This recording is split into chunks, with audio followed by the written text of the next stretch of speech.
আসন্ন 2026-27 অর্থ বছরের বাজেট নিয়ে সাধারণ মানুষের কপালে চিন্তার ভাঁজ পড়ার মতো এক খবর সামনে এসেছে। করের নতুন নিয়মে মধ্যবিত্ত যখন চরম উৎকণ্ঠায়, তখন ব্যবসায়ীদের জন্য নাকি অপেক্ষা করছে বড় বড় সুখবর। একদিকে প্রচণ্ড চাপ আর অন্যদিকে ঢালাও সুবিধা। কার দিকে ঝুঁকছে নতুন বাজেট? বিস্তারিত জানাচ্ছেন ত্রিবেণী তনু। আসন্ন 2026-27 অর্থ বছরের বাজেটে সাধারণ মধ্যবিত্তের জন্য যেন এক বড় ধাক্কা অপেক্ষা করছে। জাতীয় রাজস্ব বোর্ড বা এনবিআর সূত্রে জানা গিয়েছে, এবার মধ্যবিত্তের কর হারের প্রাথমিক স্তর 5% থেকে বাড়িয়ে সরাসরি 10% করার পরিকল্পনা করা হচ্ছে। করমুক্ত আয়সীমা 25,000 টাকা বাড়িয়ে কর রেয়াত কমিয়ে দেওয়া হচ্ছে। ফলে উচ্চ মূল্যস্ফীতির এই ভয়াবহ সময়ে মধ্যবিত্তের উপর করের আঘাত আরও তীব্র হতে চলেছে। নতুন বাজেটের সবচেয়ে বড় বিতর্কিত সিদ্ধান্ত হতে যাচ্ছে ব্যাংক হিসাব খুলতে ট্যাক্স আইডেন্টিফিকেশন নম্বর বা টিআইএন বাধ্যতামূলক করা।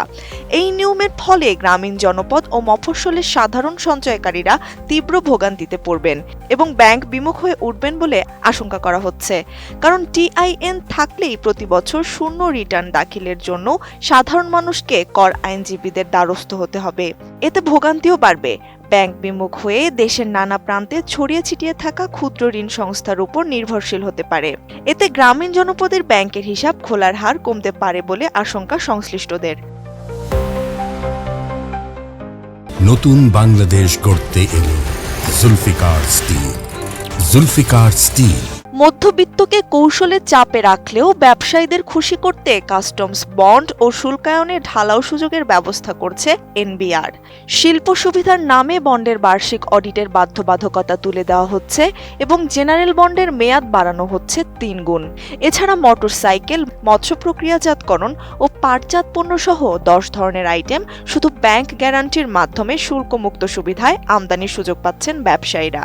মোবাইল ফ্রিজ ও এসি উৎপাদনকারীরা 2030 সাল পর্যন্ত পাচ্ছেন বিশেষ শুল্ক সুবিধা।